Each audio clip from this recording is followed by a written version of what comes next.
Sergeant Major William Harrison adjusted his red tunic one last time as he walked through the corridors of Buckingham Palace. The Victoria Cross gleamed on his chest, catching the light from the crystal chandeliers above. 23 years of service had led to this moment, and he wore his medals with quiet pride. The Bronze Cross, Britain's highest military honor, had been earned in Afghanistan 3 years earlier when he saved 12 wounded soldiers under heavy enemy fire. The morning briefing had been routine. His unit would accompany King Charles on a flight to Scotland for a series of royal engagements. William had performed similar duties dozens of times, but today felt different somehow. Perhaps it was the way the other guards avoided eye contact, or the hushed conversations that stopped when he entered a room. As the royal motorcade made its way to the private airfield, William sat in the lead vehicle, reviewing the security protocols in his mind. His radio crackled with updates from the advance team. Everything seemed normal. The King's private jet waited on the tarmac, its engines already warming up. Ground crew moved efficiently around the aircraft, conducting final checks. William stepped out of the vehicle and surveyed the scene with practiced eyes. Years of training had taught him to notice everything: the position of security personnel, the movement of staff, any detail that seemed out of place. Today he noticed more cameras than usual. Media personnel stood behind barriers, their long lenses focused on the aircraft. The other guards took their positions without speaking to him. Colonel Matthews, his commanding officer, approached with a stern expression. William had served under Matthews for 5 years and had never seen him look so uncomfortable. The colonel's usually confident demeanor seemed strained as he cleared his throat. "Harrison, there's been a change in protocol," Matthews said quietly, his voice barely audible above the aircraft engines. "You'll be traveling in the support aircraft today, not with His Majesty." William felt a chill run down his spine. In all his years of service, he had never been reassigned at the last minute without explanation. His position as senior guard meant he always traveled with the monarch. The Victoria Cross on his chest suddenly felt heavier as confusion clouded his thoughts. "Sir, may I ask the reason for this change?" William asked, maintaining his military composure despite the growing unease in his stomach. Colonel Matthews looked away, unable to meet his eyes. "Orders from above, Harrison. That's all I can tell you." The words hit William like a physical blow. Orders from above meant the decision came from the highest levels of the royal household. Someone with significant authority had specifically requested his removal from the king's security detail. But why? His service record was spotless, his loyalty unquestioned. As he walked toward the smaller support aircraft, William's mind raced through recent events, searching for any explanation. Had he made an error in judgment? Said something inappropriate? The other guards watched him with a mixture of sympathy and curiosity as he climbed the steps of the secondary plane. The support aircraft was cramped and uncomfortable compared to the royal jet. William found himself seated next to junior staff members and baggage handlers. The contrast was stark and humiliating. Through the small window, he could see his former colleagues boarding the King's aircraft with military precision. As the plane taxied for takeoff, William stared at his reflection in the window. The Victoria Cross stared back at him, a reminder of his valor and dedication. He had faced enemy fire without flinching, had risked his life for his country and comrades.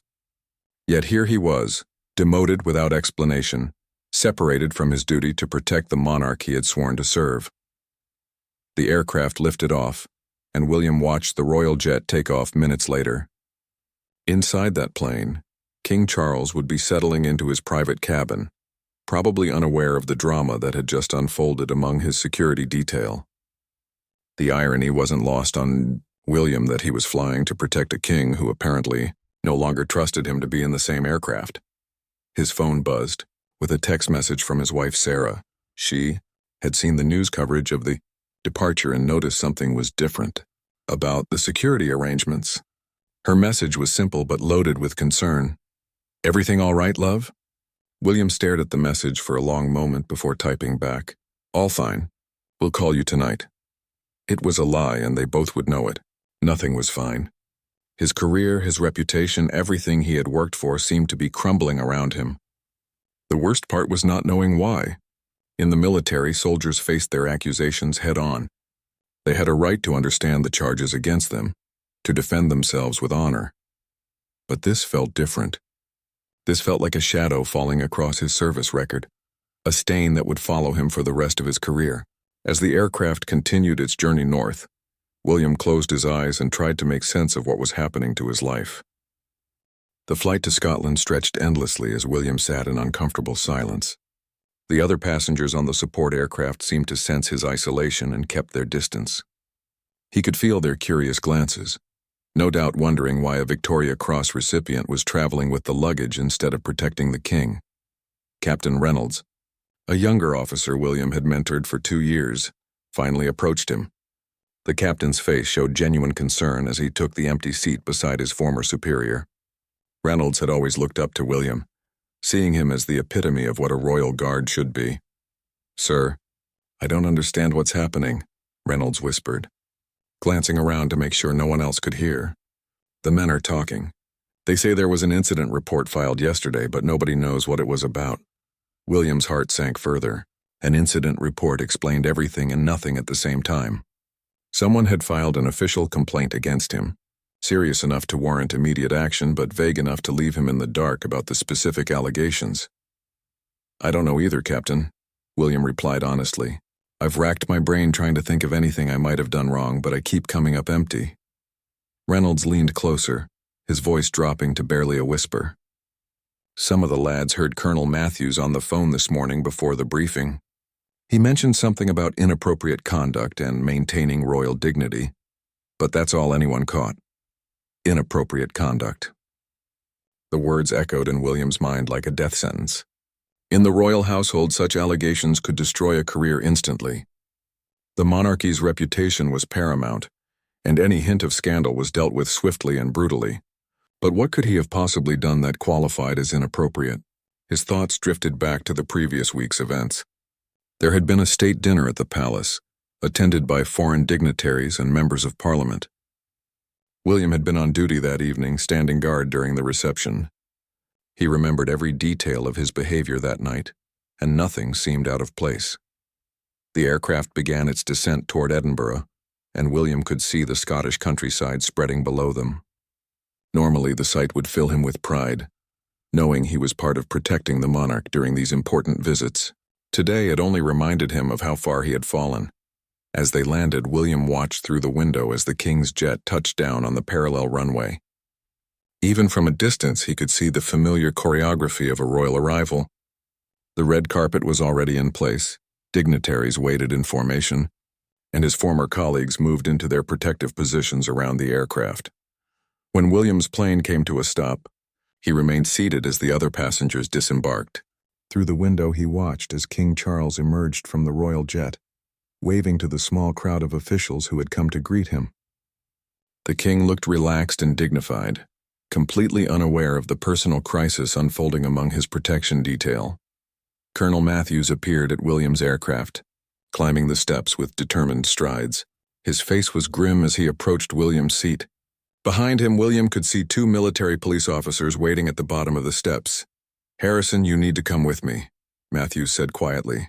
"There are questions that need answering." William's stomach dropped. The presence of military police meant this was no longer just an administrative matter. This was now a formal investigation. He stood slowly, his legs feeling unsteady beneath him. The Victoria Cross felt like it was burning against his chest. "Sir, what are the charges?" William asked, trying to maintain his dignity despite the circumstances. "That will be explained at the appropriate time," Matthews replied, but his voice lacked its usual authority.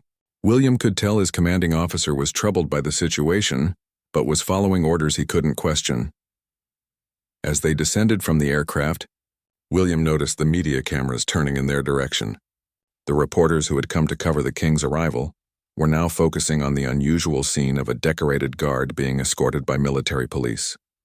He could almost hear the telephoto lenses clicking as they captured what would undoubtedly become tomorrow's headlines. The walk across the tarmac felt like a march of shame. William kept his eyes forward, refusing to show any emotion despite the humiliation burning inside him. Years of military discipline helped him maintain his composure, but inside his world was collapsing. They reached a waiting vehicle, and William was instructed to get in the back seat. As the car pulled away from the airport, he caught one last glimpse of King Charles in the distance, now surrounded by William's former colleagues. The king was smiling and shaking hands with local officials, completely absorbed in his royal duties. The irony was overwhelming. William had dedicated his entire adult life to protecting this man, had earned the highest military honor his country could bestow, and now he was being driven away in disgrace while the king he had sworn to protect continued with his schedule as if nothing had happened.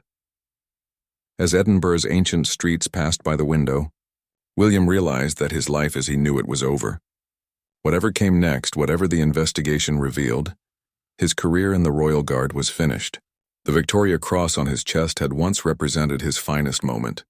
Now it felt like a cruel reminder of how far a man could fall. The military police facility in Edinburgh was cold and institutional, with gray walls and fluorescent lights that cast harsh shadows across everything. William sat in a sparse interrogation room, still wearing his dress uniform with the Victoria Cross gleaming under the bright lights. 2 hours had passed since his arrival, and no one had explained why he was there. Major Patricia Fleming entered the room carrying a thick manila folder. William recognized her from previous security briefings. She was the royal household's chief investigator, a woman known for her thorough and uncompromising approach to internal affairs. Her presence confirmed that this was serious. "Sergeant Major Harrison," she began, settling into the chair across from him. "I'm sure you're wondering why you're here." William straightened in his chair, every inch the professional soldier despite his circumstances. "Yes, ma'am. I would appreciate an explanation of the charges against me." Major Fleming opened the folder and spread several photographs across the table. William's breath caught in his throat as he recognized the images. They were security camera footage from the palace, time-stamped from the previous Tuesday evening. The photos showed him in conversation with someone just outside the frame. "Do you recognize these images, Sergeant Major?" Fleming asked, her voice neutral but watching his face carefully for any reaction. "Yes, ma'am. That's me outside the blue drawing room last Tuesday evening. I was on duty during the private reception for the Portuguese ambassador." "And who were you speaking with in these photographs?" William studied the images more carefully. He remembered the conversation clearly now. It had been brief, lasting no more than 2 minutes, but apparently, someone had been watching and recording every second. "I was speaking with Lady Catherine Whitmore, ma'am. She's a member of the Royal Household's communications team. She asked me about security protocols for the upcoming Scottish visit." Major Fleming made a note in her file. "According to our investigation, Lady Whitmore has no official role in security planning. Can you explain why she would need this information?" William felt the first stirrings of understanding about what was happening to him. Lady Catherine was young, intelligent, and undeniably attractive. She had joined the royal household 6 months earlier, and William had noticed her around the palace. Their conversation had been purely professional, but he realized how it might have appeared to someone watching from a distance. She mentioned that she was coordinating media coverage for the Scottish visit and wanted to understand the general security arrangements so she could plan accordingly, William explained. "I provided only basic information about public events, nothing classified or sensitive. Witnesses report that your conversation appeared quite friendly, Sergeant Major. Some even described it as flirtatious." The accusation hit William like a physical blow. Flirtatious. The word hung in the air between them, loaded with implications that could destroy everything he had worked for. In the royal household, even the appearance of impropriety could be career-ending. "Ma'am, with respect, my conversation with Lady Whitmore was completely professional. I may have been friendly, as I am with all members of the household staff, but there was nothing inappropriate about our interaction." Major Fleming produced another set of photographs, these ones showing William and Lady Catherine in the palace gardens 3 days earlier. William remembered that encounter too. They had bumped into each other during his morning patrol, and she had asked about the different flowers in the Queen's garden. "This was during your off-duty hours. Sergeant Major, can you explain why you were giving Lady Whitmore a private tour of the restricted garden areas?" William felt his world tilting on its axis. What had been innocent encounters were being twisted into something sinister. "I wasn't giving her a tour, ma'am. I happened to be in the gardens and she asked about the flowers. We spoke for perhaps 5 minutes before I continued my patrol.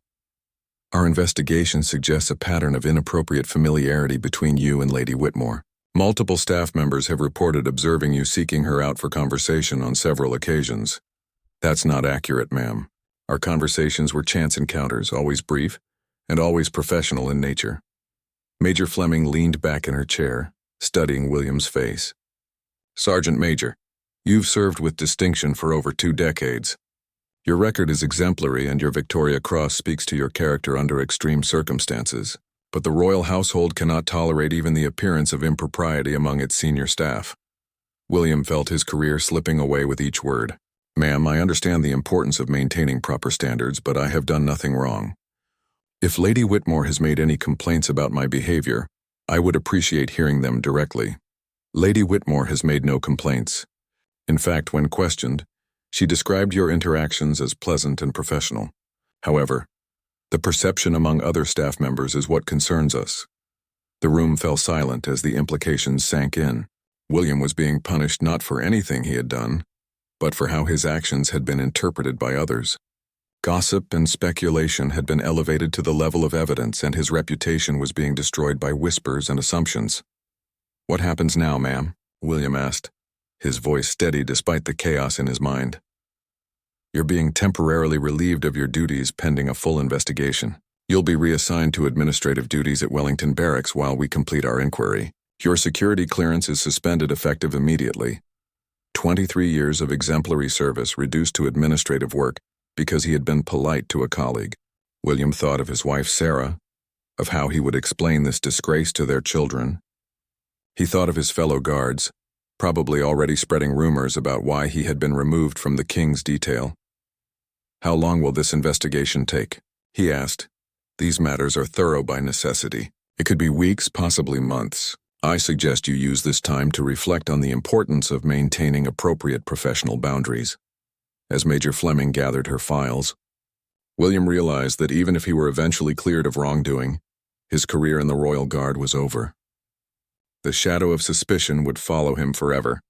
No one would remember his Victoria Cross or his years of faithful service. They would only remember that he had been investigated for inappropriate conduct. The journey back to London was a nightmare of whispered conversations and sideways glances. William sat alone on the train, watching the Scottish countryside blur past the window while his phone buzzed constantly with messages from concerned colleagues and friends who had seen the news reports. The headlines were already appearing online. Victoria Cross hero removed from royal duty, and Palace Guard under investigation. Each notification felt like another nail in the coffin of his reputation. William turned off his phone and tried to process what had happened. In the space of a few hours, he had gone from being one of the most respected members of the Royal Guard to a pariah under investigation. The Victoria Cross on his chest, once a source of immense pride, now felt like a cruel joke.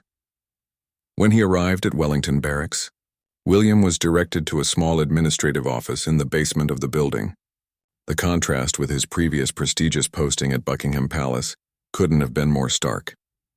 Instead of protecting the monarch, he would be filing paperwork and answering phones.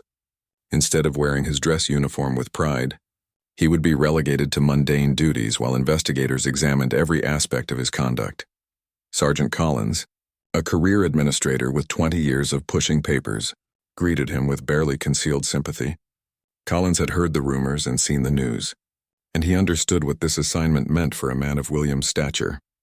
Sorry about this, Harrison, Collins said quietly as he showed William to a desk in the corner of the office. I know this isn't what you're used to, but orders are orders. William nodded, unable to trust his voice.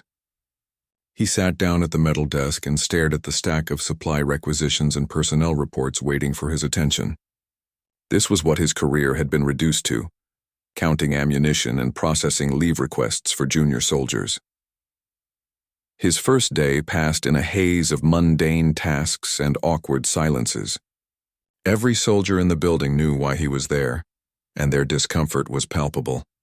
Some looked at him with pity, others with curiosity, and a few with the kind of satisfaction that comes from seeing a superior officer brought low.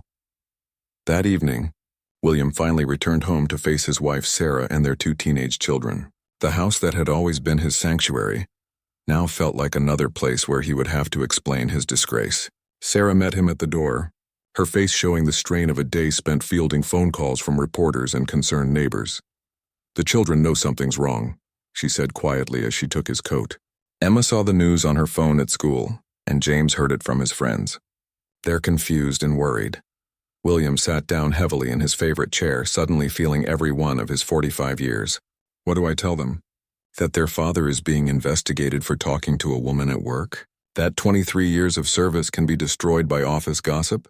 Sarah knelt beside his chair and took his hands in hers. "You tell them the truth. That you've done nothing wrong and that this will pass. That their father is still the same man who earned the Victoria Cross by saving his fellow soldiers." But William wasn't sure he believed that anymore. The investigation had shaken his confidence in ways that enemy fire never had. In Afghanistan, he had known who the enemy was and how to fight them. Here he was battling shadows and whispers, accusations without accusers, and a system that seemed designed to destroy rather than protect. Over the following days, William settled into his new routine at Wellington Barracks. He processed paperwork with mechanical precision, while his mind raced through the events that had led to his downfall. He replayed every conversation with Lady Catherine, analyzing each word and gesture for any sign of impropriety that might have triggered the investigation. The worst part was the isolation. His former colleagues in the Royal Guard were forbidden from discussing the case with him, and most seemed uncomfortable even acknowledging his presence. William understood their position. Association with him could damage their own careers, but the loneliness was crushing. Lady Catherine herself had disappeared from the palace entirely. Rumors suggested she had been transferred to a different department or perhaps had resigned altogether. William wondered if she was facing her own investigation, her own career destroyed by their innocent conversations. After a week of administrative duties, William received an unexpected visitor. Captain Reynolds, the young officer he had mentored, appeared at his desk during lunch break. Reynolds looked around nervously before sitting down across from William. "Sir, I probably shouldn't be here," Reynolds began, his voice low, "but I thought you should know what's being said at the palace." William looked up from his paperwork, grateful for any human contact that didn't involve awkward sympathy or barely concealed gossip. "What are they saying, Captain? Some of the lads think this whole thing is rubbish." "They know you, sir." "They know your character. But there are others." Reynolds paused, clearly uncomfortable with what he was about to reveal. "Go on," William encouraged. "There are others who think this is long overdue. They say you always thought you were better than everyone else. Because of the Victoria Cross, they're saying maybe it's good that you've been brought down a peg," the words hit William harder than any physical blow. He had always tried to be humble about his decoration, to treat all soldiers with respect regardless of their rank or experience. But apparently some had perceived his confidence as arrogance, his professionalism as superiority. "Captain, I want you to know that I've never considered myself better than anyone else. The Victoria Cross doesn't make me a better person, just someone who did their duty under difficult circumstances." Reynolds nodded. "I know that, sir. Most of us do. But some people always resent success, especially when they think it comes too easily." As Reynolds prepared to leave, he glanced around once more to make sure no one was watching. "Sir, there's something else. I heard Colonel Matthews talking to Major Fleming yesterday. They mentioned something about CCTV footage from 8 minutes after the king boarded his plane. They seemed very interested in what happened during those 8 minutes. William felt a chill run down his spine. 8 minutes after the king boarded his plane. That would have been just as William was being escorted away by military police. What could have happened in those 8 minutes that would be relevant to his case? And why was it important enough to capture the attention of the investigators? The revelation about the CCTV footage consumed William's thoughts as he mechanically processed paperwork at Wellington Barracks. 8 minutes after King Charles boarded the plane, what could have happened in such a short time frame that would be relevant to his case? He replayed the events at the airport in his mind, trying to remember every detail of those crucial moments. 3 days later, William received a call that changed everything. Major Fleming's voice was crisp and professional as she requested his immediate presence at Royal Household Headquarters for what she termed a significant development in his case. The tone was different from their previous interaction, less accusatory, more uncertain. William arrived at the imposing building that housed the royal household's administrative offices to find Major Fleming waiting with Colonel Matthews and another man he didn't recognize. The stranger was tall and impeccably dressed with the bearing of someone accustomed to authority. His presence suggested this meeting would be unlike their previous encounters. "Sergeant Major Harrison," Major Fleming began, "I'd like you to meet Sir Anthony Pemberton, the King's private secretary. He has asked to be present for this briefing." William's heart raced. The King's private secretary was one of the most powerful positions in the royal household, a man who had direct access to the monarch and significant influence over palace operations. His presence meant this matter had reached the very highest levels of the royal establishment. Sir Anthony studied William with keen eyes before speaking. "Sergeant Major, I understand you've been under investigation for the past 2 weeks. What I'm about to share with you may come as quite a surprise." Major Fleming opened a new file and spread fresh photographs across the table. These were different from the previous images, clearer, more detailed, and time-stamped for the day of the Scottish flight. The photos showed the airport tarmac from multiple angles, capturing the moments after King Charles had boarded his aircraft. These images were taken by airport security cameras approximately 8 minutes after His Majesty boarded the plane, Fleming explained. "We initially overlooked them because our focus was on events before the departure." William studied the photographs carefully. They showed the usual post-boarding activity around the royal aircraft, ground crew completing final checks, security personnel maintaining their positions, and various officials beginning to disperse. He couldn't see anything unusual or significant about the scene. "I'm afraid I don't understand the significance of these images," William admitted. Sir Anthony leaned forward. "Look more carefully at the background of the third photograph near the terminal building." William examined the image again, and this time he spotted something that made his blood run cold. In the background, partially obscured by a service vehicle, 2 figures were engaged in what appeared to be an intimate conversation. As he looked closer, he recognized Lady Catherine Whitmore, but she wasn't speaking with him. She was with someone else entirely. "The man with Lady Whitmore is James Crawford, a reporter from the Daily Herald," Sir Anthony explained. "Our investigation has revealed that Mr. Crawford has been cultivating Lady Whitmore as a source for several weeks, seeking inside information about royal family activities and security arrangements." The implications hit William like a thunderbolt. Lady Catherine hadn't been asking him innocent questions about security protocols and garden flowers. She had been gathering information to pass along to a journalist. Their conversations, which had seemed so harmless at the time, had actually been attempts to extract sensitive information about royal security operations. "Are you suggesting that Lady Whitmore was using me to gather information for this reporter?" William asked, his voice tight with controlled anger. Major Fleming nodded grimly. "That appears to be the case. Our investigation initially focused on your interactions with Lady Whitmore, because staff members reported unusual behavior between you two. However, further investigation revealed that she was actually manipulating several members of the security detail, not just you. But why wasn't I told this from the beginning? Why was I treated as a suspect rather than a potential victim?" Sir Anthony answered this time, his voice carrying a note of regret. "Because, Sergeant Major, we had to be certain of your innocence before we could trust you with the truth.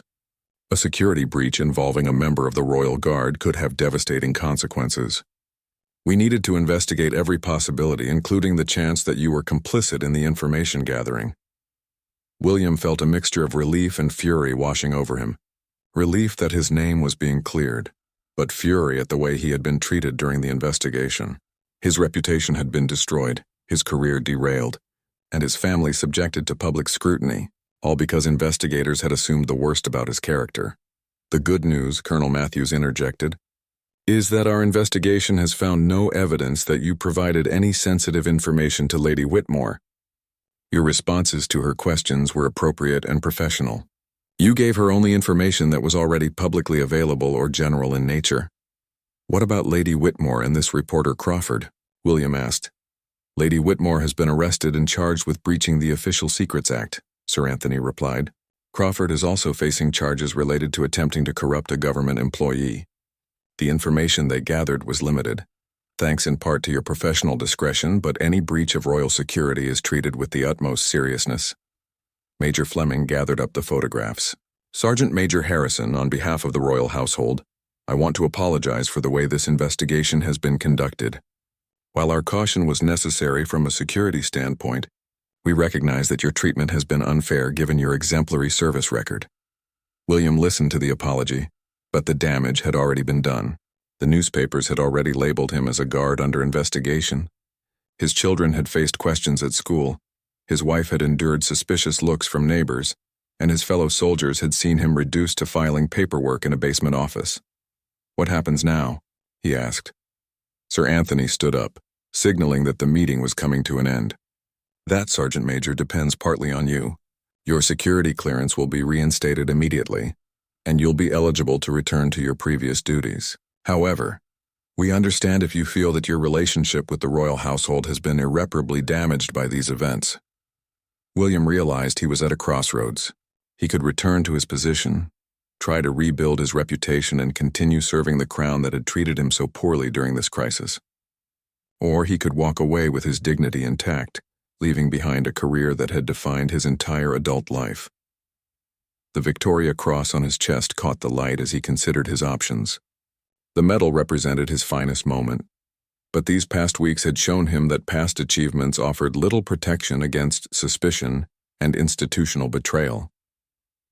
The silence in the royal household conference room stretched for nearly a minute as William weighed his response to Sir Anthony's offer. The three officials waited patiently, understanding the magnitude of the decision before him. William's entire identity had been built around his service to the crown, but the events of the past 2 weeks had shattered his faith in the institution he had devoted his life to protecting. "Sir Anthony," William finally said, his voice steady despite the turmoil in his heart, "I need time to consider your offer. This investigation has shown me things about the royal household that I hadn't seen before. I'm not sure I can simply return to my duties and pretend nothing has happened."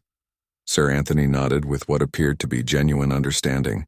"Of course, Sergeant Major, take all the time you need. Your position will remain open while you make your decision." As William left the building, he felt simultaneously vindicated and hollow. His name had been cleared, but at what cost? The man who had walked into this investigation 2 weeks ago had been confident in his purpose and proud of his service. The man walking out was questioning everything he had believed about duty, loyalty, and justice. The media reaction to his exoneration was swift but inadequate. The same newspapers that had sensationalized his removal from duty now buried small corrections on their inside pages. The headlines that had screamed about a Victoria Cross hero under investigation were followed by tiny paragraphs mentioning that charges had been dropped due to insufficient evidence. The damage to his reputation would linger long after the truth had been forgotten. At home that evening, William sat in his garden with Sarah, watching their children play football on the lawn. Emma and James had been supportive throughout the ordeal, but he could see the questions in their eyes. Their father had always been their hero, the decorated soldier who protected the king. Now they had learned that heroes could be brought low by whispers and suspicion, that doing nothing wrong was no guarantee of fair treatment. "What are you going to do?" Sarah asked, taking his hand as they watched the sunset paint the sky in brilliant oranges and purples. "I honestly don't know," William replied. "Part of me wants to go back to prove that they couldn't break me, but another part of me wonders if I can ever trust them again. How do you serve someone who was so quick to assume the worst about you?" 3 days later, William received an unexpected phone call that would change his perspective entirely. The voice on the other end was familiar but surprising. It was King Charles himself. "Sergeant Major Harrison," the king began, his voice carrying the weight of genuine concern, "I wanted to speak with you personally about the events of recent weeks. I understand you've been through a terrible ordeal, and I want you to know that it was not done with my knowledge or approval." William was stunned into silence for a moment. The king was calling him directly, something that had never happened in all his years of service. "Your Majesty, thank you for calling, sir. I learned of the investigation only yesterday when Sir Anthony briefed me on the resolution. I was appalled to discover that one of my most decorated and loyal guardsmen had been subjected to such treatment based on unfounded suspicions. The way you were removed from the flight, the public nature of your disgrace, none of it should have happened." The king's words carried more weight than all the official apologies combined. This was the man William had sworn to protect, acknowledging that the system had failed one of its most faithful servants.